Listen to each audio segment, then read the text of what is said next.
Here we are before Wednesday's game against the Tahoe Night Monsters with Steelheads head coach and director of hockey operations Everett Sheen. And coach, when you take a look at this week against Tahoe, what are you looking to do to get the similar result that you had the first time around? Come out fast.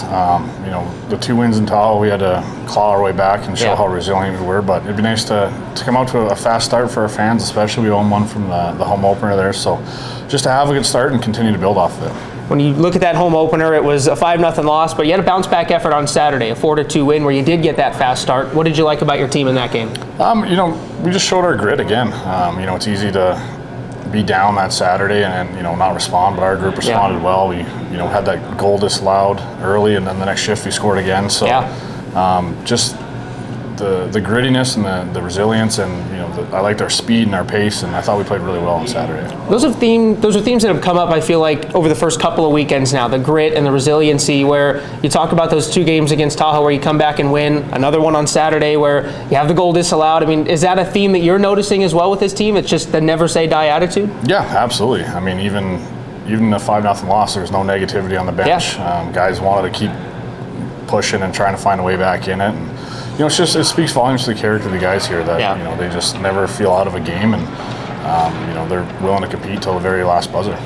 I wanted to ask about Nick Ports, who got his first ECHL goal. The goal disallowed that you mentioned was from Nick Ports. He didn't end up getting it. First of all, what were your thoughts on that? Did you think it was a good goal? And then how about him coming back and getting that one too? Yeah, I mean, it's always tough because there's that, you can kind of read between the lines. You are allowed to redirect the puck with your skate, and also you might have moved. It's just such a gray area. It's all up to interpretation. But then for him to bounce back and score on his next shot was really good for him. Yeah, I wanted to ask about Liam Malmquist got the first goal. Nolan Meyer, who was in net and has been in net for the final 4 games, the last 4 games. What have you liked from him, just going out there and having to play with some e-bug situations behind him and just getting out there and getting the job done? Yeah, and he just played his game. I mean, Saturday he made some huge saves when we were up 3-2. Yeah. The breakaway, one shorthanded breakaway, and he just battled and competed and gave us a chance to close it out.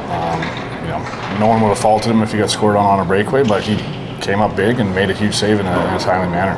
Offensively, on the other side of things for Tahoe, 2 guys that have been the most recent 2 players of the week. What are you looking to do to stymie them? Yeah, I mean, Tahoe is a very good team. They're big, they're fast, they're dangerous off the transition. So we need to be ready to go tonight to not turn pucks over, manage pucks, not allow them to kickstart their transition, because they got guys who've played in the NHL. They can score.